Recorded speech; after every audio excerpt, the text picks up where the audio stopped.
Got dreams of being a professional podcaster, but have no idea what you're doing? This is impossible. That's about to change. A new kind of school. Welcome to the Pod School Podcast. Hello there, welcome to the show. Today is all about video. Not video that you're going to use for any content, but video to see people when you are remote recording. I heard an interview this week with someone who is in the podcast biz who was saying that video when you're recording your audio is not important because you can hear people that you're talking to.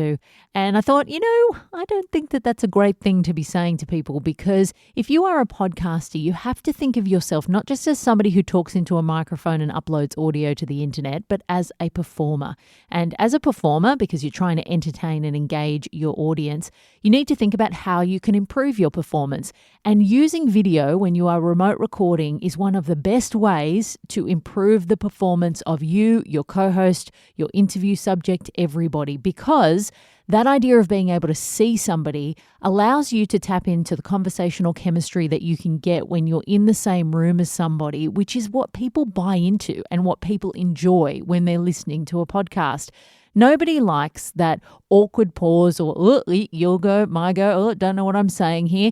And sure, while you can edit some of that out, you can't really edit out the trepidation in your voice. So whatever tools you can use to make the recording as seamless as possible so that you can have that really natural back and forth and you sound in control and comfortable, because that's going to make your audience feel really comfortable, is useful. And video is one of the best ways to do that. So there are a number of platforms. Obviously, if you're recording your audio for your podcast via Skype, that's built in. Zencaster is currently doing a beta testing phase for incorporating video into their platform, which is long overdue, I think. And beta basically means that they're bug testing. So not necessarily, unless you're somebody who likes to go in, test the bugs and give your tips and advice on what could be changed, then probably useful to wait until they come out of beta testing phase. Squadcast is another platform I use and I really enjoy. They've got video built into the platform so that you can see people. You don't record that video. It is just for conversational chemistry purposes.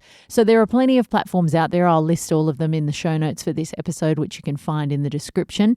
And as I mentioned, the video aspect of things, even if you're not recording it, is just so important, regardless of whether you are doing a co-hosted show or an interview show. When you are with a co-host, chemistry is what people love. That's what they buy into. The idea that they want to come and have a beer with you and sit down and have dinner with you, that comes from the chemistry that you have with your co-host. And when you are not in the same room as somebody and you can't see that person and you've got none of the body language and you can't gesticulate and you can't lean in and laugh at them and look right into their eyes, then some of that really gets lost in translation. If you've been working with your co-host for a long time, then you can actually cheat that, but it just makes it so much easier to see the person via video link. The other thing that it's useful for when you're working with a co-host is just to stop overtalk. So overtalk is that thing that happens when everybody tries to talk at once because they accidentally sort of stomp on the end of people's sentences or they jump in over the top of them. And that's a lot harder to navigate when you can't see somebody. Watching somebody actually perform, you can get a sense when they're starting to wrap up their point, or you can lean in if you've got something to say, or lean back if you don't have something to say. And all of those visual cues are gone if you're just using audio. So video can help make the conversation way less messy, which when you are editing, you will thank yourself for. And as I mentioned before, it just stops those awkward pauses and any of the kind of, are they about to say something?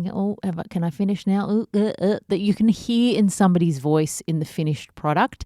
And those kind of things do have an effect on your audience, and not a good one. So if you want to improve your show, even if you've got a bajillion listeners, you can still do those little 1%ers that make your show or how you present or the content that you do better and better.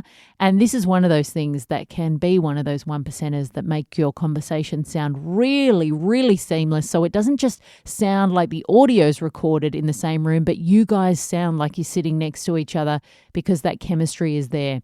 If you are doing interviews via remote recording, which a lot of people do, the video aspect of that is important too, because you want to put your guest at ease, particularly if you don't know them very well.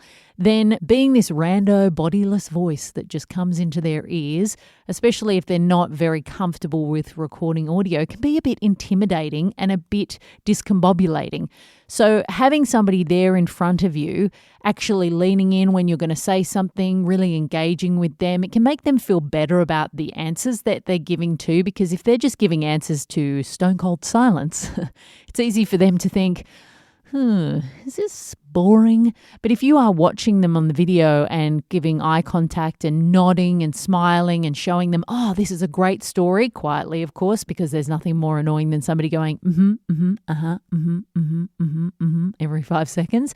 So you want to do the old silent nod, but you want them to feel good about the answers that they're giving you so that they can lean into the conversation and really feel comfortable and relaxed, because that's when you're going to get the best content. So that can be helpful when you are doing an interview with somebody, because you don't want them to be uncomfortable. You want to build some kind of rapport with them, which can be hard if you're remote and you haven't had much time to get to know each other. So any of these little things that you can do to make it a little bit more relaxed for them, relaxed for you, and to get a bit of back and forth going on can just make the chat a lot better. And it means that what you'll get at the end of it will be a lot more entertaining and engaging for your audience. So my advice would be, if you are going to remote record audio, please also have a video element that doesn't necessarily get recorded, so that they don't have to be dressed up to the nines or have their makeup on. You know, you can tell them, I'm going to have video, but it's just so we can see each other. So you don't need to be camera ready or get dressed up or anything, because the video won't be going anywhere, but it'll just help our connection. And then that will just help you to get a bit more chemistry with whoever you are doing your show with. If you would like more presenting tips just like this one, then please head to my online podcasting course, PodSchool. You can find details at podschool.com.au. Enrollments are open until the 10th of July. And then she's wrapping up for a little while. If you want details, just head to the website. You can enter in your email there and I will send you everything you need to know.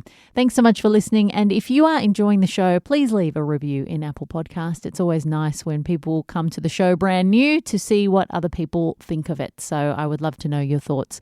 I'll see you next week. And until then, happy podcasting. That's all for today.